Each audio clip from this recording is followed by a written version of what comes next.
पुंडलीकवरदार विठ्ठल श्री ज्ञानदेव तुकाराम पंढरीनाथ भगवान की जय। माऊली ज्ञानेश्वर महाराज की जय। जगद्गुरु संत तुकाराम महाराज की जय। शांती ब्रह्म एकनाथ महाराज की जय। सद्गुरुनाथ सच्चिदानंद श्रीपाद बाबा की जय। सद्गुरुनाथ सच्चिदानंद रामदास बाबा की जय। सद्गुरुनाथ सच्चिदानंद पांडुरंग दादा की जय। अवधूत चिंतन श्री गुरुदेव दत्त गोपाल कृष्ण भगवान की जय। सब संतन की जय।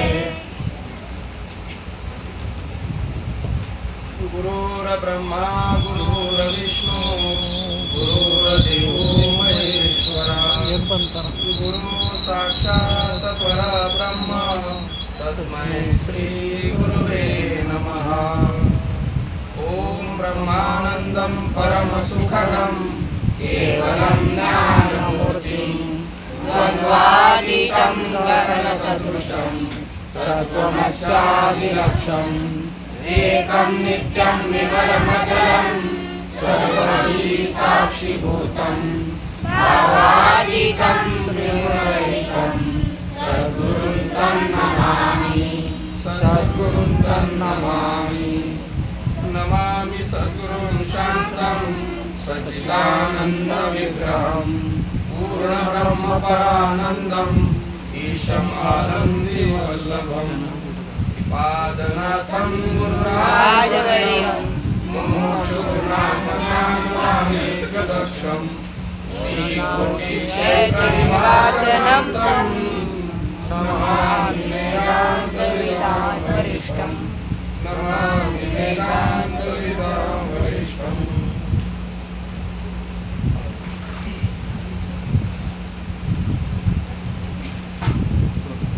सद्गुरुनाथ सच्चिदानंद श्रीपाद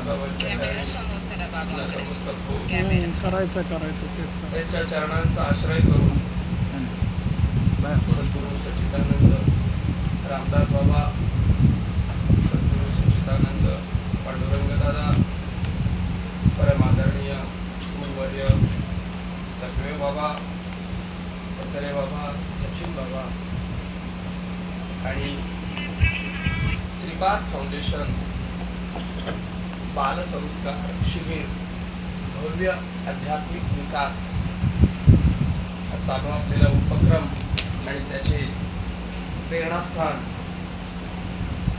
संपूर्ण मार्गदर्शक गुरुवर्य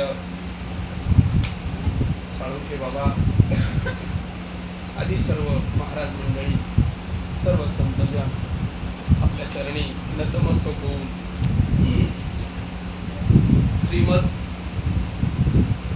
आद्य शंकराचार्य कृत किंवा विरचित आत्मषटक भाष्य आणि त्या अंतर्गत या ग्रंथाचा प्रतिपाद्य विषय आणि आपल्या जीवनाचं साध्य सच्चिदानंद रूप हा शिवोहम शिवोहम हा विषय घेऊन आपण गेली 7 दिवस त्या पदापर्यंत पोहोचण्याचा प्रयत्न करतोय। त्या पदापर्यंत पोहोचण्यासाठी जे अडथळे आहेत ते अडथळे आपण लक्षात घेतोय। त्या अडथळ्यांना युक्तीने कसं बाजूला करता येईल, ते सत्य आहेत का मिथ्या आहेत, ते सत्य कशामुळे वाटतायत आम्हाला, जर चांगला विचार केला तर ती वस्तू नसलेली आहे, त्या वस्तूचा आणि माझा काही संबंध नाही, तरी सुद्धा ती वस्तू आहे असं वाटतं, ती वस्तू मी आहे असं वाटतं, ती वस्तू माझे आहे असं वाटतं आणि ती वस्तू खरी आहे असं वाटतं। त्या वस्तूच्या ठिकाणी काही नाश झाला, काही अडचण आली तर सुखदुःखाला कारण होतंय। अशा वस्तू आतल्या आणि बाहेरच्या त्याचं मिथ्यत्व लक्षात घेऊन त्या कशा दूर करायचं याचं आपलं चिंतन चालू आहे। आणि तीच भूमिका आद्य शंकराचार्य मी कोण आहे आणि कोण नाही ही आत्मषटकाच्या माध्यमातून आपल्या लक्षात आणून देत आहेत। मन बुद्धि अहंकार चित्तानि नाहं न च श्रोत्रे जिह्वे न च घ्राण नेत्रे न च व्योम भूमि न तेजो न वायु चिदानंद रूपा शिवोऽहं शिवोऽहं न च प्राण संज्ञा न वा पंचवायु न वा सप्त धातु न वा पंचकोश न वा पाणिपादो न चोपास्त पायु चिदानंद रूपा शिवोऽहं शिवोऽहं न मे द्वेष रागो न मे लोभ मोहो मदा नैव मे नैव मात्सर्य भाव न धर्म न चार्थ न काम न मोक्ष चिदानंद रूपा शिवोऽहं शिवोऽहं न पुण्य न पापं न सौख्यं न दुःखं न मन्त्र न कीर्ता न वेदा न यज्ञ अहं भोजनं नैव भोज्यं न भोक्ता चिदानंद रूपा शिवोऽहं शिवोऽहं न मे मृत्यु शंका न मे जाति भेद पिता नैव मे नैव माता न जन्म न बन्धु न मित्र न गुरु नैव शिष्य चिदानंद रूपा शिवोऽहं शिवोऽहं अहं निर्विकल्प निराकार रूपो विभुर्व्याप्य सर्वत्र सर्वेन्द्रियाणि सदा मे समत्वं न मुक्तिर्न बन्ध चिदानंद रूपा शिवोऽहं शिवोऽहं मी मन नाही, मी बुद्धी नाही, मी चित्त नाही, मी अहंकार नाही, मी पृथ्वी नाही, मी पाणी नाही, मी तेज नाही, मी वायू नाही, मी आकाश नाही, मी कान नाही, मी डोळे नाही, नाक नाही, जीभ नाही, त्वचा नाही, चिदानंद रूपहा शिवोऽहं शिवोऽहं मी प्राण नाही, मी अपान नाही, मी उदान नाही, मी समान नाही, मी व्यान नाही, मी नाही, मी नाही, मी नाही, मी नाही, हे नाही, हे नाही, नाही, नाही, चिदानंद रूपहा शिवोऽहं शिवोऽहं मी हे आहे आणि हे नाही. नाहीचा पाडा चालू आहे, नाही नाही नाही आणि शेवटी नाही संपलं की आहे. तुझे खंडे तरी उरला तो अवघा हरी. हा तुझे खंडन चालू आहे. बस जे तुझं आहे, जे दुसरं आहे, जे माझ्याहून वेगळं आहे. तुझं म्हणजे दोन म्हणण्यापेक्षा तुझं म्हणजे माझ्यापेक्षा वेगळं. माझ्याहून जे वेगळं आहे, माझ्या जे कळण्यात येते, माझ्या जे पाहण्यात येते, माझ्या जे जाणण्यात येते, जे जे तुझं आहे त्या तुझ्याचं खंडन चालू आहे. आणि खंडन करून जे उरलंय ते चिदानंद रूप हा शिवोऽहं शिवोऽहं ते माझं स्वरूप आहे. या सगळ्यांचा विचार करता, या सगळ्यांचा विचार करून उरलेला जो मी आहे ते माझं खरं स्वरूप आहे. आणि त्याला एक शब्द निश्चित केला, चिदानंद रूप हा शिवोऽहं शिवोऽहं. आता कुठपर्यंत आलंय आपलं? प्राणवायू मी नाही, बरोबर की नाही? हो. प्राण स्वतःच्या शक्तीनं हलतो का त्याला हलवावा लागतो? हा प्राण चालू आहे की नाही, त्याचा तो हलतोय का त्याला काय खालून शेटिंग लावलंय हलण्यासाठी? सगळ्यांनी लक्ष द्या. असं काही नवीन दिसत आहेत मंडळी, काय हरकत नाही. माझा आवाज येतोय ना सगळीकडे? हा बस. तुमचा प्राण त्याचा हलतोय की काय हलवण्यासाठी काय व्यवस्था आहे? बरोबर आहे. त्याच मुद्द्यावर जायचं आपल्याला. अगदी बरोबर. या मंडळींनी स्वतःचा प्राण पाहून सांगितलं पाहिजे. तुमचा जो चाललेला प्राण आहे तो स्वतःच्या मनाने हलतोय का त्याला हलवणारा कोणी आहे? हलवणारा कोणीतरी आहे. हा कोण आहे हलवणारा? हलवणारा कोणीतरी आहे, बरोबर आहे. हलवणारा दिसतोय का हलणारा दिसतोय? हलणारा दिसतोय. आणि हलवणारा मग दिसत नाही म्हणून नाही का? आहे का? कोण आहे तो? मी आहे म्हणा ना. मी आहे तो हलवणारा, मी आहे. मी हलवतोय म्हणून प्राण हलतोय. फक्त मी दिसत नाही ना, हलणारी वस्तू दिसते. प्राण चेतन आहे का जड आहे? प्राण चेतन आहे का जड आहे? मागे थोडं लक्ष द्या. तुमचा चाललेला प्राण जड आहे का चेतन आहे? खरा आहे का खोटा आहे? खरा आहे. हा असं काहीतरी यायला पाहिजे ना आपल्याला. आपली जी धारणा आहे, आपला जो विचार आहे तो यायला पाहिजे पुढे. मग तेव्हा त्याचं खंडन किंवा मंडन होईल ना. त्याचं खंडन तरी होईल, मंडन तरी होईल, दोन्हीपैकी काहीतरी होईल ना. पण खंडन होण्यासाठी जोपर्यंत तो उद्भवत नाही तोपर्यंत खंडन कसं होऊ शकेल? त्याचं पोटात प्राण असतो का?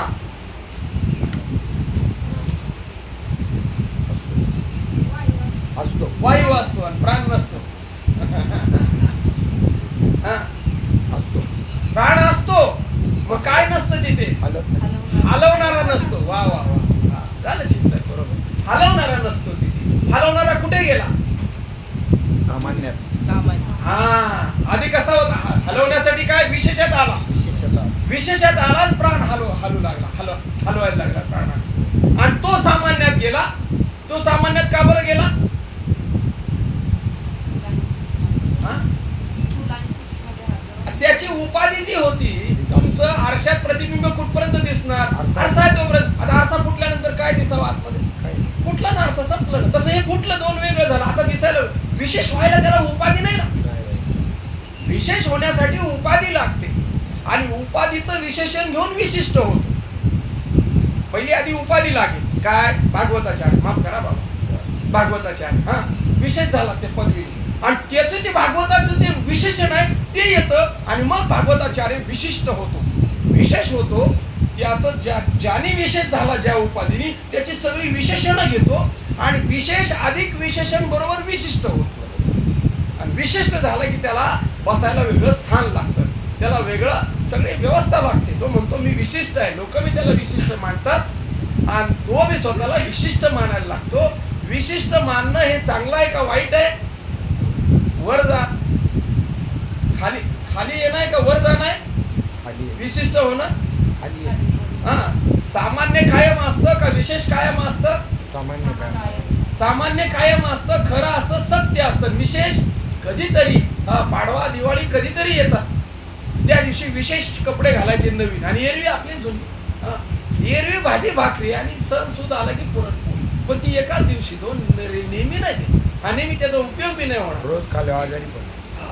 विशेष कधीतरी असतं आणि सामान्य कायम असतं. सामान्य हे आमचं स्वरूप आहे. म्हणून विशेषातला सामान्यात गेला की प्राणाचं हलणं बंद होतं आणि तेव्हा त्याला म्हणतो आपण माणूस मेला. हा, माणूस मरतो. बरोबर की नाही? हा. नवा पंचवायू नच प्राणम संज्ञा नवा पंचवायू नवा सप्त धातू नवा पंचकोश. आता सप्त धातू कोणते सांगा? सांगितलंय. हा, सांगा. रस, सिरियल सांगा. रसापासून, अन्नापासून रस, हा, रसापासून रक्त, हा, रक्तापासून मांस, मांसापासून हाडे. अस्ती बरोबर आहे, शास्त्रीय शब्द. हाडं म्हटलं की लगेच कळतं आपल्याला. हा, आपले हाडं बघायचं लगेच कळतं. बरोबर, हे आपल्या सगळे आहेत. कसं आपल्यातलंच. हा, रस, त्याचं जेवण कमी झालं की माणसाचं थोडं रक्त कमी होतं. रक्त कमी झालं की असा तुकडा होतो. ते पुन्हा हाडाची ताकद कमी होते, मज्जा कमी होते, हळूहळू तो धातू पण कमी होतो. आणि असंच खाली जसं जसं त्याचं अन्न वाढेल, रस वाढला, रक्त वाढतं, मांस वाढतं, पुढे सगळं वाढत जातं. ते अस्ती, हाडे, आणि हाडाच्या हाडापासून धातू, हा, शुक्र धातू आणि मज्जा. मज्जा अनुक्रमे मज्जा आणि शुक्र धातू असे सप्त धातू. मग सांगा, रस तुम्ही आहात का? पहिलं प्राणाचा निकाल लागला का? प्राण तुम्ही आहात का? प्राणाला पाहताय की नाही आता तुमच्या चाललेल्या? हा, प्राणाला पाहताय तुम्ही. समानाला पाहताय, व्यानाला पाहताय, आपणाला पाहताय, उदानाला पाहताय. सगळ्यात पाचही प्राणांना तुम्ही पाहताय आणि पाहून त्याला जाणताय आणि जाणून त्याचं कार्यही जाणताय. त्याचं कार्यही तुम्ही नाही, तो प्राणही तुम्ही नाही आणि त्याचं कारण सुद्धा तुम्ही नाही. ते तुमच्याहून वेगळं आहे. केव्हा? आता पहा त्याच्याकडे, म्हणजे कळेल तुम्हाला. ते नसताना सुद्धा तुम्ही आहे. तुमचं असणं सिद्ध आहे. या कोणावरच तुमचं असणं अवलंबून नाही, तुमच्यावर मात्र यांचं असणं अवलंबून आहे. तुम्ही आहेत तर हे सगळं आहे, तुम्ही नाहीत तर हे कोणच नाही. कहत कबीरा सुन मेरे गुनिया, आप मरे पीछे डूब गई दुनिया. तुम्ही नाही तर दुनियाच नाही, जगच नाही. तुम्ही आहे तरच जग आहे, नाही जगच नाही. काय कशाला? तुम्ही झोपेत जाता की नाही, तेव्हा काय काय असतं? काय असतं? दागिन्याचं भान आहे का, कपड्याचं भान आहे का, देहाचं भान आहे का, नात्याचं भान आहे का, घराचं भान? झोपल्यानंतर काय? काहीच नाही तिथे. झोपेत मेल्यानंतर तर विषयच नाही, समाधीत तर काय विषयच नाही. झोपेत कोण नाही, कोणच नाही. तुम्ही आहात हे सुद्धा तुमचं भान नाही तुम्हाला, मात्र तुम्ही आहात. माझं मला कुठे भान आहे? मी आहे, कशाचंच भान नाही. आणि म्हणून सुख आहे तिथे. सर्वात जास्त सुख मिळवण्यासाठी आपण धडपडतो. कशासाठी? माणसं म्हणतात तुम्ही जरा शांत बसा, मला आता झोपू दे, मला फार त्रास झाला. आणि झोपून माणूस फ्रेश होतो. झोपेत का बरं सुख जास्त आहे? हा, या रोजच्या घडणाऱ्या घटना त्याचा विचार केला पाहिजे आपण. तिथे का बरं आम्हाला जास्त सुख मिळतंय?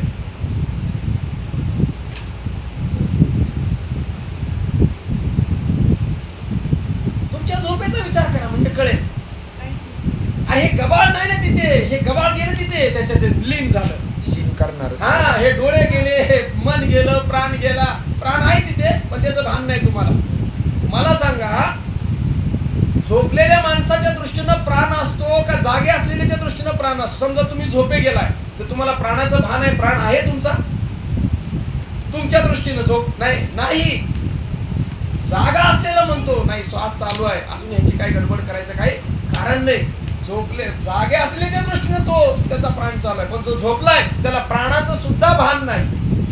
प्राण नाही, पंचेंद्रिय नाही, पंच ज्ञानेंद्रिय नाही, पंच कर्मेंद्रिय नाही, पंच विषय नाही आणि अंतःकरण पंचक नाही, काहीच नाही. या सर्वांच्या शिवाय तुम्ही आहात म्हणून सुख आहे. आणि हे सर्व जागे झाली पुन्हा सुख दुःखाचा डोंगर सुरू झाला. पहा कसा खेळ आहे. अवस्था होते म्हणजे काय होतं? आपल्या अवस्थेत काय होतं? अरे ह्याला तुम्ही लीन करून टाकता, हा बस मग भानच नाही पडलं, प्रेत रूप झाला भाव शरीराचा. काय लीन करून टाकलं त्यानं? अवस्था झाली काय 5 मिनिटं 2 मिनिटं ज्याची होईल तशी होईल. अवस्थेत काय तेच लीनच होतं तिथे. समाधीत काय लीनच होतं. आणि सहज समाधीत बाद केले जातात. सगळेच पाहिलं आपण. मग आता आपल्याला युक्ती काय करायची आहे? यांचे व्यवहार यांच्यावरच सोडून द्यायचे आहे. यांच्या व्यवहाराचा साक्षी बनायचंय. मग त्याचं सुख दुःख होईल का तुम्हाला? नाही होणार. आता ते व्यवहार माझे आहेत असं म्हणायला लागले. हातापासून होणारा व्यवहार, पायापासून होणारा व्यवहार, डोळ्यापासून पाहण्याचा व्यवहार, ऐकणं, बोलणं, हे सगळे व्यवहार माझे आहेत आणि मी करतो असा जो भाव आहे हा आपल्या सुख दुःखाला कारण आहे. सुख दुःख सुद्धा आमची नाही, हे सगळे अंतःकरणाचे धर्म आहेत. सुख दुःख, पाप पुण्य, करता भोगता, हे सगळे जे धर्म आहेत हे अंतःकरणाचे धर्म आहेत. आणि तुम्ही कसे आहात? निधर्मी आहात. म्हणजे प्राण मी नाही, तो सप्तधातू मी नाही. आता कोणता राहिला? पंचकोश आणि कर्मेंद्रिय. पहा कर्मेंद्रियामध्ये काय काय येतं? हात तुम्ही आहात का? हात तुमचा आहे का? हात कोणाचा आहे? निकाल लागला पाहिजे ना. हात तुमचा नाही तर कोणाचा तर पाहिजे ना. देहाचा हात आहे. देह कोणाचा आहे? नाही बरोबर बोलताय, बोला ना. देहाचा हात आहे, देह कोणाचा आहे? बरोबर बोलताय. पुढे गेलं पाहिजे त्याचं. कर्मेंद्रियामध्ये येतं ना. मग कर्मेंद्रिय कोणापासून तयार झाली? ज्ञानेंद्रिय कोणापासून तयार झाली? एकत्रित पंचमहाभूतांच्या रजसत्वाचा परिणाम ज्ञानेंद्रिय. आणि कर्मेंद्रिय रजतमाचा परिणाम. अर्धा रजन अर्धा तम, बरोबर की नाही? रजतमाचा परिणाम आहे. मग हात कोणाचा आहे? पंचमहाभूतांच्या एकत्रित रजतमाचा परिणाम कर्मेंद्रिय, त्यापैकी हात. मग हात तुमचा आहे का? नाही. कोणाचा आहे? पंचमहाभूतांचा. हा बरोबर आहे. त्याचा गुण मध्ये टाक. मग हा नसला तरी तुम्ही आहात का? तुम्ही नसता. हाताबरोबरच काम जातंय आपलं. समजा हात नसला तर जमतंय की नाही? असेल तर अधिकच आहे, पण नसलं तर जमतंय. काही अडचण नाही. आपल्या असण्याला हाताने बाधा नाही हाताची. काय हात कर्मासाठी योग्य आहे, पण तुमच्या असण्या नसण्याचा त्याच्याशी काही संबंध नाही. हात मी नाही, हात माझा नाही. पाय मी नाही, पाय माझा नाही. त्याच्यानंतर गुद आणि उपस्थ, ते मी नाही आणि ते माझे नाही. आणि ते पाचवं कुठलं कर्मेंद्रिय? वाणी. वाणी मी नाही आणि वाणी माझी नाही. माझी नाही म्हणताना कोणाचाही त्याचा निकाल लागला पाहिजे, मग त्याच्यावर ते मारता येत. आणि माझी नाही मग कोणाची आहे? आपल्या बरोबर तर आहे. ते ताईने देहाचं सांगितलं, बरोबर आहे. पण देह कोणाचा आहे? पंचमहाभूत. आणि पंचमहाभूत कोणाचे आहेत? गुणाचे आहेत. गुण कोणाचा आहे? अज्ञानाचा आहे. अज्ञान कोणाचं आहे? महत्त्वाचं. महत्त्व कोणाचं आहे? पंचतन मात्रा. पंचतन मात्रा कोणाची आहेत? मायेच्या आहे. आणि माया नसले. असा खटका मिटत गेला की मग संपलं. त्यांच्या माथ्यावर मारायचं नाही, आपण वेगळं व्हायचं. धर्मेंद्र न वाक्पानी पादो न चौपास्तु पायो. अजून काय राहिलं त्याच्यातलं? पंचकोश. पंचकोश. कोणते कोणते पंचकोश माहित आहेत का? अन्नमय कोश, हा, अन्नमय कोश, प्राणमय कोश, मनोमय कोश, विज्ञानमय कोश, आनंदमय कोश. हा, बरोबर. कोश, कोश म्हणजे काय? हा, कवर. कवर आपण ज्याला म्हणतो, कवर, आवरण, म्यान, झाकायची वस्तू बांधायची, त्याला कोश असं म्हटलेलं आहे. मग कोश आहेत 5 आणि देह आहेत 3. पांघरुण किती झाली? 5. आणि ते देह किती आहे? 3 आहेत. मग कोणत्या देहाची? आता पांघरुणाचं काय करायचं? उरलेल्या कोश 5 आणि देह 3. कसे कसे कोणाला घालायचे? लक्षात घ्या. अन्नमय कोश हा स्थूल देहाचा आहे. स्थूल देह आई वडिलांनी जे अन्न खाल्लं त्याच्यापासून मगाशी पाहिलं आपण कशी भूमिका पुढे जाते ते रसापासून ते, तर त्यांच्या त्या व्यवहारातून स्थूल देह प्राप्त होत असतो. बरोबर. मग स्थूल देहाचा जो कोश आहे तो अन्नमय कोश आहे. उदरामध्ये सुद्धा मातेच्या अन्नमय कोशावरच जगतो तो अन्नमय कोशाचाच आहे, अन्नाचाच आहे. अन्नापासूनच तयार झाला, अन्नावरच जगतो आणि अन्न खाऊनच पुढे मातीत जातो, कारण मातीतूनच सगळं आलेलं आहे. ही अन्न बनवण्याची प्रक्रिया सुद्धा कशी आहे? भूत जगतात पावसावर. पाऊस हा ते श्लोक आहे. अन्नात भवन्ति भूतानि यज्ञादान्न संभवा. हा, आणि यज्ञात भवति पर्जन्य. यज्ञात कर्म समुद्भवा. हा, कर्मात समुद्भवं विद्धि ब्रह्माक्षरं समुद्भवं. हा, समुद्भव. म्हणजे ब्रह्मापासून वेदापासून कर्म, कर्मापासून यज्ञ, यज्ञापासून पाऊस, पावसापासून अन्न आणि अन्नापासून भूत. आली का लाईन? लक्षात आली का? शेवटी काय? चैतन्य आहे. चैतन्यापासून सुरू काय होतंय? वेद आले. वेदातून काय आलं? कर्मात. कर्मातून काय घडला? यज्ञ घडला. यज्ञातून काय झाला? पाऊस पडला. पावसापासून काय झालं? अन्न तयार झालं आणि अन्नावर भूत जगली. हे विज्ञान, हे खगोलशास्त्र आहे. हे आपल्या शास्त्रामध्ये आहे. आधी शास्त्रात आहे, नंतर सायन्स मध्ये गेलं. हे आपल्या शास्त्रामध्ये सगळं ह्याचं लिंक आलेली आहे. बरोबर. सिस्टम एक जर ब्रेक झालं ना, पहा काय कमी पडलं? पाऊस न पडण्याला कारण काय झालं? मध्ये खंडित झालं तिकडे. यज्ञ बहुतेक आहे ना, यज्ञाची भूमिका कमी पडली त्यामुळे ते कमी झालं पडायचं. पाऊस नाही पडत तर यज्ञ करतात. लोक यज्ञ करतात. आम्ही गावाकडे पाहिलं, काय करतात त्यांच्या पद्धतीने ते करतात वेगवेगळे यज्ञ. ही शृंखला आहे, ही चालत राहते. हा, आपला विषय कुठे आला होता? अन्नमय कोश. मग अन्नमय कोश स्थूल देहाचा आहे. बरोबर. आणि सूक्ष्म देह जो आहे, प्राण कोणत्या देहाचा येतो? प्राण. कोणत्या देहाचं तत्व आहे? प्राण. पंचप्राण सूक्ष्म देहाचं. मन कोणत्या देहाचं आहे? अंतःकरण पंच सूक्ष्म देहाचा. आणि बुद्धी सूक्ष्म देहाचा. म्हणजे तिन्ही कोश आहेत ते एका देहाला लागतात. सूक्ष्म देहाला लागतात. मनोमय, प्राणमय, विज्ञानमय. हे तिन्ही कोश, तिन्ही झाकणं सूक्ष्म देहाला लागतात. आणि शेवटचा जो कारण देह आहे त्याला जे आवरण आहे ते आहे आनंदमय कोशाचं. हा, तिथे आनंद मिळतो की नाही आपल्याला? पण कोशच आहे, ते आवरणच आहे, तो काही खरा आनंद नाही. मग प्राणमय कोश जो आहे तो पंच कर्मेंद्रिय आणि प्राण याच्यापासून तो प्राणमय कोश तयार झाला. प्राणमय कोश, पंच कर्मेंद्रिय आणि एक प्राण घेतला जातो. मनोमय कोश आहे तो एक मन आणि पंच ज्ञानेंद्रिय घेतली जातात. कार्य तुम्हाला माहिती आहे मनाचं, त्या त्या कोशाचं कार्य कसं चालतं ते, त्याला आवरण आहे. आणि विज्ञानमय कोश बुद्धी आणि पंच ज्ञानेंद्रिय.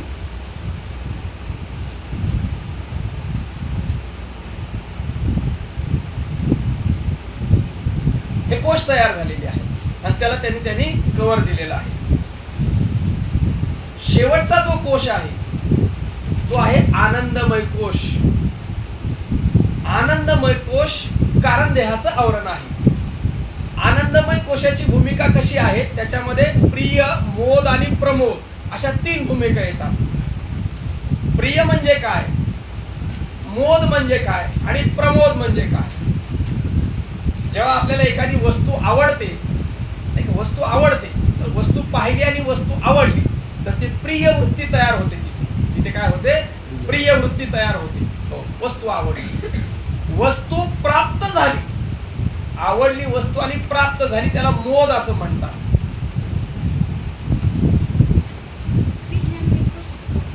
विज्ञानमय कोशामध्ये बुद्धी अधिक पंच ज्ञानेंद्रिय.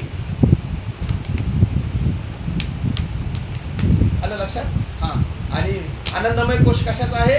प्रिय, मोद आणि प्रमोद. प्रिय म्हणजे काय? वस्तू आवडली, आपला व्यवहारातला विषय पटकन लक्षात घ्यायचा. आपले व्यवहार तिथं जोडले गेले पाहिजे. प्रिय, वस्तू आवडली आणि प्राप्त झाली की मोद झाला त्याला, आणि प्राप्त होऊन तिचा भोग झाला, तो काय आहे? प्रमोद आहे. प्रिय, मोद आणि प्रमोद. आणि ज्यावेळेस भोग होतो त्यावेळेस आनंद होतो. आनंदमय कोश. पण तो आनंद टिकणार आहे का? वस्तू पुरता पुन्हा वस्तू दुसरा, पुन्हा वस्तू आली दुसरी, नाही का? पुण्यकर्माचा जसं फळ जसं असेल त्याचा साठा, त्याप्रमाणे प्रिय, मोद आणि प्रमोद याचं कार्य चालत असतं. तो खास करून आपल्याला सुषुप्तीमध्ये, झोपेमध्ये तो अनुभवायला मिळतो. आता यातला अन्नमय कोश तुम्ही आहात का? लक्ष द्या. अन्नमय कोश तुम्ही आहात का? नाही. हा. प्राणमय कोश तुम्ही आहात का? मटेरियल काय प्राणमय कोशचं? कर्मेंद्रिय तुम्ही नाही आणि प्राण सुद्धा तुम्ही नाही. हा. मनोमय कोश तुम्ही आहात का? नाही. मनोमय कोशाचं मटेरियल काय? मन आणि पंचज्ञानेंद्रिय. पंचज्ञानेंद्रिय मी नाही आणि मन सुद्धा मी नाही. विषय आपले पुढे सरकतात. आता वेग येतोय आपल्याला. बरोबर. हा, झालेत आपले विषय. बरोबर. हा. पुढे बुद्धी अधिक पंचज्ञानेंद्रिय. बुद्धी अधिक पंचज्ञानेंद्रिय. बुद्धी तुम्ही आहात का? नाही. बुद्धी तुमची आहे का? बुद्धीची देवता तुम्ही आहात का? नाही. तुम्ही फक्त देवतेचे, त्या बुद्धीचे, तिच्या कार्याचे साक्षी आहात. आणि पंचज्ञानेंद्रिय सुद्धा तुम्ही नाही. आनंद तुम्ही आहात का? आनंदमय कोशातून, त्या कोशातून, विषयातून मिळणारे आनंद तुम्ही आहात का? नाही. त्या आनंदाचे साक्षी आहात. हा. एक प्रक्रिया फक्त घेऊ, फास्ट घेऊ आपण. विषयातून मिळणारा आनंद तुमचा आहे का विषयातला आहे? समजा आता आज काय गोड केलं होतं महाराज, काल काय गोड केलं, कुठले सांगा गोड काय केलं? श्रीखंडावर. श्रीखंड काय झालं? मागे गेलं पण असू दे. श्रीखंड गोड लागले की नाही? आपल्याला आनंद वाटले. पण तो आनंद श्रीखंडात होता की तुमचाच होता? म्हटलं काय श्रीखंड घ्या, लाडू घ्या. आता रोज काय इथं पंचपक्वान नाही सगळे. आमची ताई लोक फार काम करतात. बापरे, तुमच्या चरणावर नतमस्तक होता. सुंदर व्यवस्था आहे. हा. चल. श्रीखंड जे खाल्ले की नाही, गोड लागले की नाही? गोड पदार्थ मुद्दाम घेतला. आनंद झाला, हे बरोबर आहे. आनंद झाला, श्रीखंड खाल्ल्यानंतर आनंद झाला. माझा प्रश्न आहे, आनंद श्रीखंडात आहे का तुमचा आहे? एवढाच फक्त मला मुद्दा एवढाच फक्त करायचा. तुमचा आहे. तुमचा तुम्हाला काय झाला नाही? श्रीखंड खाल्ल्यानंतर काय झाला? खाल्ला केव्हा? श्रीखंड झाल्यानंतर. मग आनंद कोणाचा आहे? हा, श्रीखंडाचा आहे असं म्हटलं पाहिजे ना. श्रीखंडात आहे म्हणलं. श्रीखंडाचा आहे. आम्ही नाही खाल्ला, आम्हाला शुगरचा प्रॉब्लेम नाही, आम्हाला पण आनंद झाला. पुढे जाऊ मग तुम्हाला झालाच नाही. तुम्ही खाल्ला नाही तर तुम्हाला कसं होईल आनंद? तुम्ही मिरच्या खाल्ल्या की आनंद होईल? शुगरवाल्याने मिरच्या, चांगल्या तिखट मिरच्या बाबा, ते आमच्याकडे कोल्हापूरला आहे ना, अशी बारीक मिळते. नुसतं हात लागला ना तरी आग करते. हात लागला तर, खाल्ला तर मग काय करेल? 2-4 ते कोल्ड्रिंक पिल्याशिवाय त्याचं शांतच होणार नाही. भयंकर तिखट, सगळ्यात तिखट मिरची. तिला लवंगी मिरची म्हणतात. लवंगी मिरची. हा. कोल्हापूर. आता कोण पीक घेत नाही तिचं, कमी उत्पन्न. या महाराज बसा. सांगा एवढा मुद्दा फक्त क्लिअर करू, अजून आपण वेगात जाऊ. आनंद कोणाचा आहे? तुमचा आहे म्हटलं तर श्रीखंड खाल्ल्यानंतर झाला. आणि श्रीखंड आहे म्हणावं तर तोच ते श्रीखंड कोणाला खाऊ घालूया बाबा? ज्याला शुगर आहे 400, ज्याला माणसाला नाही दुसऱ्याला खाऊ घालू, त्याला गोड लागलं पाहिजे ना. जेवणाला खाऊन घातला तर त्याला आनंद होईल का? नाही होणार. काय त्याचा काय पत्ताच नाही. आनंद तुमचा आहे, हा मुद्दा बरोबर आहे, पण श्रीखंड खाल्ल्यानंतर झाला तेवढा सुटला पाहिजे. तुम्ही उत्तर बरोबर दिलं, आनंद आमचा आहे, आनंद स्वरूप आहे आमचं, पण झाला श्रीखंड खाल्ल्यानंतर ना. विषयापासून सुटका करायची आपल्याला. पहिला काय आपल्याला मृत्यू विषय काय चालले आपले? वासना, वासना, कर्म आणि पाप पुण्य. आपल्याला ती भूमिका नवे मृत्यू शंकापर्यंत घेऊन जायची बरोबर. तिन्हीची भूमिका उडवायची आपल्याला.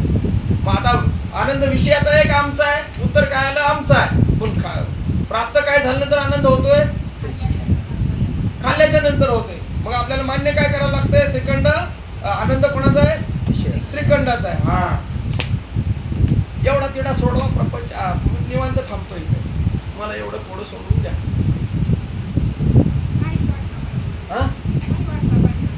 वाटतोय तर खरं ना, असं काय करतात? अनुभवाची कसोटी घे. पाच शास्त्र कसोटी, शास्त्र प्रचिती, गुरु प्रचिती, आणि त्याला जोडली गेली पाहिजे आत्मप्रचिती. तरच तो आनंद मिळणार आपल्या चिंतनाचा. तरच चर्चा, ही आत्मचर्चा आहे आपली. मी सांगणार आणि तुम्ही ऐकणार नाही. तुमचा अनुभव माझा अनुभव एक झाला पाहिजे, आणि तो अनुभव शास्त्र कसोटीवर उतरला पाहिजे, गुरु प्रचितीवर उतरला पाहिजे, आणि आमची आत्मप्रचिती जोडली पाहिजे. मग बरोबर आहे त्रिवेणी संगम, मग खटका मिळतो बरोबर. आनंद कोणाचा? आनंद आमचाच आहे, व्यक्त केला वस्तूने, पण तुम्हाला झाला तुम्हालाच. हे तर वस्तुस्थिती आहे. मुद्दा बरोबर आहे बाबा, झाला तुम्हाला. मग तुमचाच आनंद तुम्हाला होण्यासाठी मध्ये श्रीखंड घ्यावं लागलं ना. हा घोटाळा आहे एवढा, तो घोटाळा काढायचा आपल्याला. श्रीखंड घेतला, लाडू घेतला, अजून काय आमटी भात काय पोळी बरेच. आनंद कसा होतो याची प्रक्रिया. मग मी तेच म्हणतोय ना, तेच तर आपल्याला सूत्र शोधायचं आहे. पहा, वृत्ती काय करते? आपल्याला एखादी इच्छा झाली ना तर ती बाहेर जाते. बाहेर जाते. वृत्ती मूळची अंतःकरण वृत्ती स्थिर आहे बरं का. ती इच्छा झाली की चंचल होते. इच्छेमुळे चंचल आहे वृत्ती. वास्तवात वृत्ती चंचल नाही, तुमच्या इच्छेने वृत्तीला चंचल केली. पहा, अशी वृत्ती शांत आहे की नाही? काही जर मनात आलं ना, ती इच्छा झाली ना, मग मात्र सगळे कामाला लागतात. आणि ती कमांड आहे ना तिची, सगळ्यांना कामाला लावते. मग तिला इच्छा झाली श्रीखंड खायची, बुद्धीने निश्चय केला श्रीखंड खायचा आहे. बाबा आता डोळ्याला कामाला लावला, चल जिभेला कामाला लावली, चल पायाला कामाला लावलं, हाताला काम. इथं थोडी मिळते जेव्हा श्रीखंडाला जायला ह्याचा म्हणे चल चल पळवला तिकडे पायाला. पाया गेला तिकडे, डोळ्यांनी बघितलं, बुद्धी चालवली, बघून आणलं ते चांगलं आहे की नाही, ब्रँड वगैरे बघितला ना, आणलं. सगळे इंद्रिय तिच्या ताब्यात आहेत ना, त्याच्या त्या मनाच्या आणि बुद्धीच्या आणि अंतःकरण वृत्तीच्या सगळ्यांना कामाला लावली. घेऊन आली. वृत्ती बाहेर जाते इच्छेनुसार, बाहेरच्या पदार्थाला व्यापते, आणि व्यापल्यानंतर तो पदार्थ आत घेते, तिचा भोग होतो, आणि तिचा भोग झाल्यानंतर वृत्ती स्थिर होते. काय झालं? वृत्तीची चंचलता. नीट आता लक्षात घ्या, सूत्र सांगतो तुम्हाला. वृत्तीची चंचलता, वृत्तीची बहिर्मुखता, वृत्ती विषयाची प्राप्ती. लिहून घ्या, वेगळा घ्या, हे लिहूनच घ्या तुम्ही. वृत्तीची चंचलता बस. सेकंड, वृत्तीची बहिर्मुखता. गेली बाहेर चंचल होऊन, जे पाहिजे जो विषय पाहिजे असेल तो. आता आम्हाला मग रसना पाहिजे होता, आम्ही काय केली आयडिया बाबा? शरत्रम. बघा आता आमची युक्ती बघा. बाबा बाबाने श्लोकच म्हणला. बाबा म्हणा शरत्रम चक्षुस्पर्शनंच रसनाम घ्राण. मी त्यांचा अर्धा श्लोक पूर्ण करतो. बाबा म्हणले जे तुम्हाला काही कळत नाही म्हणे. रसना नाही, रसना पाहिजे. पण तरी बाबांनी लगेच ओळखले. नाही म्हणजे आता माझ्या लक्षात आलं. आमची चंचल झाली, बाबांची चंचल झाली की आमची पण चंचल. मग हे ह्याला आम्ही पळवलं. आमच्या त्यांचा पण निश्चय झाला. ते गेले तिकडे कुठे इकडे तिकडे आणले. ते रस्ता पकडला, त्या वरला घालत पिवळं ते घेऊन आले इकडे. त्या म्हणजे आता वृत्ती आमची शांत झाली. काय केलं वृत्तीने? चंचल झाली. वृत्तीची चंचलता, वृत्तीची बहिर्मुखता, विषयाची प्राप्ती. आणि विषयाची प्राप्ती झाली की वृत्तीची अंतर्मुक्ता. आपण अंतर्मुक्ता, वृत्तीची अंतर्मुक्ता, आणि विषयाचा भोग झाला की वृत्तीची स्थिरता. किती भूमिका झाल्या? मला कोणतरी लिहिलेले वाचून दाखवा, करेक्शन करतो मी. सोपा आहे बरं का, मागे काय टेन्शन घ्यायची गरज नाही. कुणाला पाच. कळालं नाही तर विचार, मी पाच. सांगितलं. हा वृत्तीची पाच. चंचलता, हा, वृत्तीची चंचलता, वृत्तीची बहिर्मुखता, बहिर्मुखता. वा. हा, इच्छेची प्राप्ती, विषयाची प्राप्ती, विषयाची प्राप्ती. इच्छा कशाची झालेली आहे? इच्छेला विषय लागतो. विषयला हा, विषय लागतो. हा रसना विषय आहे. रस विषय विषयामध्ये हे मोडतं. रस विषयामध्ये हजारो विषय येतात. उपविषय मुख्य 5 विषय आहे.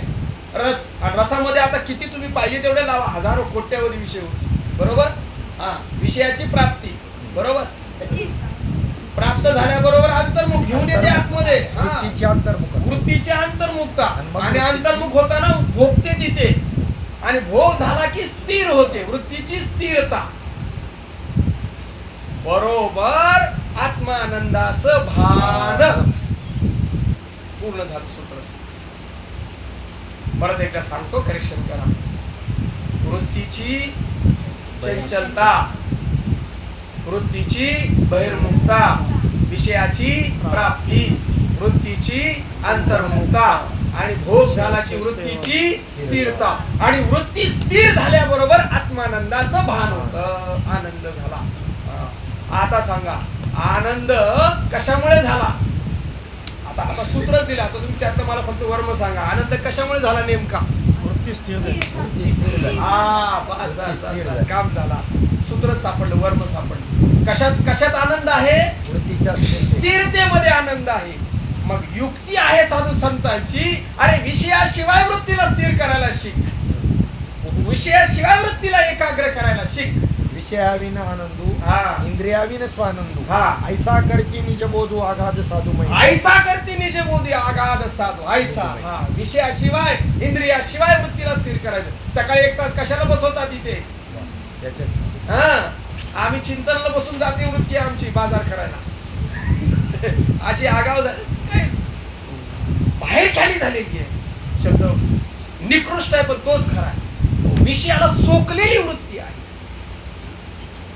बुद्धी बोध्या सोके, आणि एवढी वस्तू चुके, मन संकल्पा निके याही हुनी. बुद्धी विषयाला सोकली.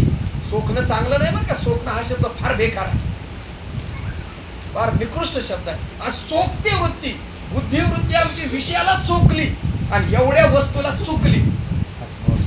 आत्मसुख एवढ्या वस्तूला फक्त व्यापत नाही, बाकी दुनियाभर जाईल तिकडे, कुठे बी जाईल, कुठे बी जाईल, काही बी करेल, मारामारी करेल, चोऱ्या करेल, विषय प्राप्त करेल. पण जो तयार आहे तिकडे आतमध्ये जायला, अंतर्मुख होईना. हे नरा जरा हात बघ, हात बघ जरा. साधू संतांचा अट्टास आहे हो श्री गुरूंचा. बघ रे जरा, डोळे बंद कर, बस जरा, बस चिंतन कर जरा. बरोबर तू बघ तुझे काय होतंय ते बघ जरा. तुझ्या वृत्तीने आतमध्ये व्यापू दे. हा, वृत्ती स्थिर कर. वृत्ती व्याप्ती जी आहे ना, ती त्याला व्यापू दे. त्या स्वरूपाकार होऊ दे तुझी. हे श्रीखंडाकार होण्यापेक्षा स्वरूपाकार होऊ दे. इकडे बाहेर जाऊन श्रीखंडाकार होते, रसनाकार होते. आता आमची झाली होती तशी. आताच घडला प्रसंग. बाहेरचा विषय आकार धरण्यापेक्षा आतला तुझा आकार धर ना, स्वरूपाचा आकार धर ना. या मनाची एक निके, देखील या गोडीच्या ठाया सोके, म्हणून अनुभव सुखची कौतुके दावीत जाईल. तिची खोड आहे. जिथं त्याला गोड लागेल ना, त्याला ती व्यापून राहते. त्याला व्यसनच लागते. त्याला व्यसन कसं लागलं पाहिजे आम्हाला? विषयी विसर पडिला विशेष, अंगी ब्रह्मरस ठसावला, माझी मज झाली अनावर वाचा, छंद या नामाचा. व्यसन नाहीये. साधू संतांना साधकांना लागलेलं व्यसन आहे. त्यामुळे तिकडे जात नाही. माझं मला एकट्याला बसू द्या, तुम्हीच कालवा करू नका. त्याला सहन होत नाही. बहुप्रीती एकांतावर, बहुप्रीती बहु एकांतावर प्रीती, ऐशी जनपदाची खंती ख्याती खंती. फार एकांतावर प्रीती पाहिजे. आपल्याला एकांत आवडतो की लोकांत आवडतो? नाही म्हणे आता कटाळा सगळी कामं झाली, चला गप्पा मारायला. आपल्या 4-2 माणसं लागतात सारखी, आणि त्या माणसामध्ये मग गप्पा चालतात. आता गप्पा कशा चालायच्या? कोण आत्मचर्चा करते तेव्हा? कोण जर श्रीगुरु असतील बरोबर तरच ते आत्मचर्चेचा विषय निघेल, तर बाकी आपण कुठे जाऊ भेटल्यानंतर विषय काढतो तेव्हा. चला, आपला निर्णय काय झाला? आनंद केव्हा प्राप्त होतो आपल्याला? वृत्तीच्या स्थिरतेमध्ये. आणि वृत्ती चंचल कशामुळे होते? इच्छेमुळे. हा, आणि इच्छा कशाची होते? विषयांची. आणि विषय खरे का खोटे? खोटे. खोट्या विषयासाठी खोटी वृत्ती, खोटी इच्छा, आणि ह्यांच्या नादामध्ये मी फसलो, चिदाभास बनून, जीव बनून, आणि त्याच्या मागे लागलो. आयुष्याच्या आयुष्य गेली, पण त्या विषयाच्या मागे. श्रीमंत झाल्याशिवाय सोडतच नाही माणूस. पैसे कमवल्याशिवाय सोडत नाही. त्याची इच्छा झालेली आहे. 10 वर्ष, 20 वर्ष, 25 वर्ष, आणि तारुण्याची वर्ष घालतो. नाही, परिस्थिती बदलल्याशिवाय राहणारच नाही. असा मागे लागतो. बाबा सगळं, आणि ते प्राप्त झाल्यानंतर ते भोगायचं ते त्याच्याकडे राहिलेलं नाही. दुःख समोर येऊन पडतं. आपले अनुभव आहे. साधू संत आम्हाला सावध करतात. अरे का त्याच्या मागे लागतोस? का त्या मिथ्याच्या मागे लागला? येईल तुझ्या प्रारब्धात असेल तर येईल. तू तुझं कर्म कर, आणि साक्षी भावानी कर्म कर. काल आपली वेळ झाली. या अभिमान सांडोनी, गुण कर्म ओलांडोनी, साक्षीभूत होऊनी वर्तते सुखी. तत्वज्ञानी यांच्या ठाई प्रकृती भाव नाही. हे कर्मजात पायी निपजत असे. आणि त्यांचा भाव नाही त्याच्या ठिकाणी. होत असेल तर होईल, नाही होत असेल तर नाही होत. आपल्याला सूत्रच पाहिजे होतं. काय? वृत्ती स्थिर झाली की आत्मानंदाचं भान. तुमचा आनंद तुम्हाला प्राप्त आहे. तुमचाच आनंद आहे. मात्र त्याचं प्रगटीकरण वृत्तीच्या माध्यमातून आहे. आनंदाचा उपभोग घ्यायचा असेल तर वृत्ती लागेल, मन लागेल, त्याला विशेषत्वात आणायला लागेल ना. सामान्यातला आनंद कसा भोगता येईल आपल्याला? आपलं स्वरूप सामान्य आहे, आनंद स्वरूप. पण त्याला भोगण्यासाठी त्याला द्वैत लागेल, काहीतरी दुसरं लागेल, काहीतरी तिसरं लागेल, माध्यम लागेल त्याला. आणि वृत्ती आहे. आणि वृत्तीमध्ये चिदाभास विशेष आहे. ती स्थिर झाली की ते चिदाभासाला भान होतंय. मी स्वयंप्रकाश सच्चिदानंद साक्षी आहे. त्याला दिसायला लागतं सगळं. ये आपण या सहिते ही अशेष ही भूते माझी या स्वरूपे अखंडिते ते कशी तू ऐसा ज्ञान प्रकाशे पाहेल मोह अंधकारू जाईल गुरु कृपा होईल पार्थागा. असे त्याला चटक लागत. तसंच एक कुत्र्यासारखंच आहे. साधू संतांची फेमस उदाहरण आहे. कुत्रा हाडूक पडलेला आहे आणि ते चगळायला सुरुवात करतात. चगळून काय होतं? दृष्टांत सर्वांना माहिती आहे. बाबांनी काढला म्हणजे 1-2 मिनिटात स्पर्श करून जाऊ. काय होतं? त्याला रक्त प्राप्त होतं हाडकातून. नाही, त्याचंच रक्त आहे ना.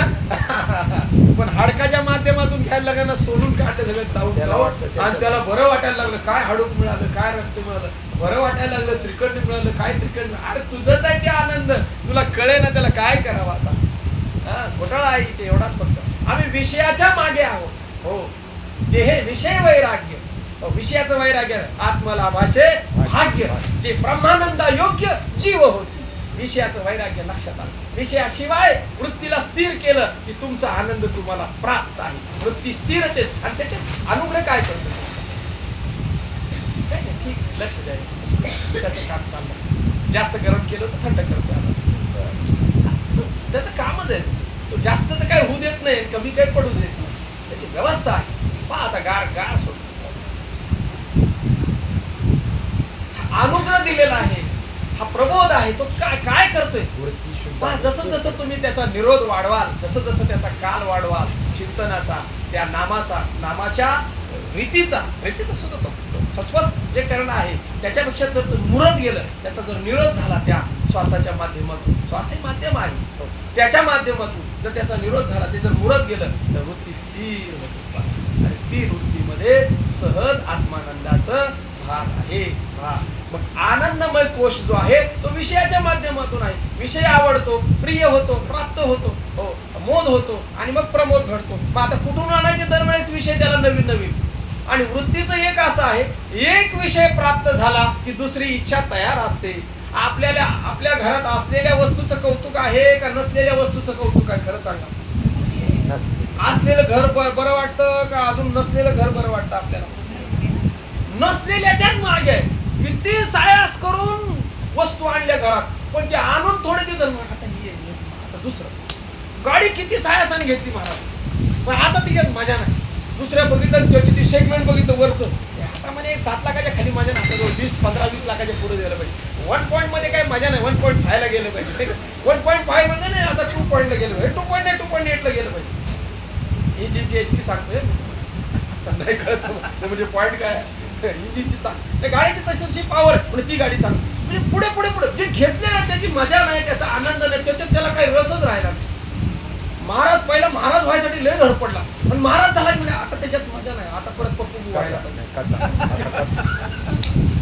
आता परत पप्पू झाला नाही, आता नाही, आता 108 व्हायला पाहिजे. आता 108 नाही म्हणे, आता 1008 व्हायला पाहिजे. आता त्याच्या पुढे आचार्य महामंडलेश्वर आचार्य, त्याच्या पुढे काय, त्याच्या पुढे डबऱ्यात घालायचं काय करायचं, थांबे नसतात. स्वर्गात नेलं तरी तिथं नीट राहीना, तिथं खोड्या करायला लागले, तिथनं शाप घेऊन खाली येतं. बसण्याची इच्छाच थांब बसू देणं त्याला, काय करायचं. मर्यादा आहे का मला सांगा त्याला. अख्खी पृथ्वी जरी त्याला दिली तर कमी आहे.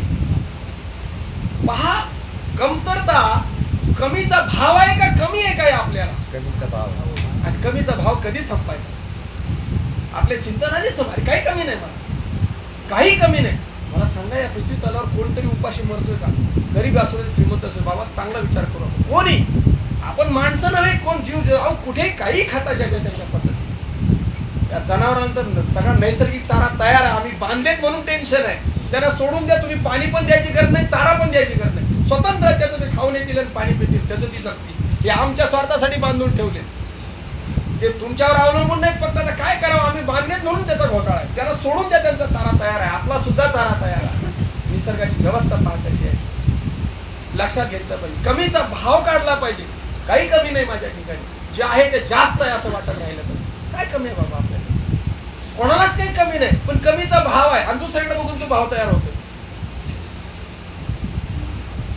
विषयाकडे जाणारी वृत्ती, ज्या वेळेस आपल्याला विषयाचं वैराग्य होईल, विषयामध्ये सुख नाही, विषय हे आपल्याला अस्वस्थ करणारे आहेत, अस्थिर करणारे आहेत, ही गोष्ट आपल्या लक्षात आली. मिथ्या आहे आणि मी सत्य आहे, माझ्या सत्तेने विषय आहे, ही गोष्ट लक्षात आली. विषयापासून हळूहळू वृत्ती परावृत्त होते आणि स्थिर होते.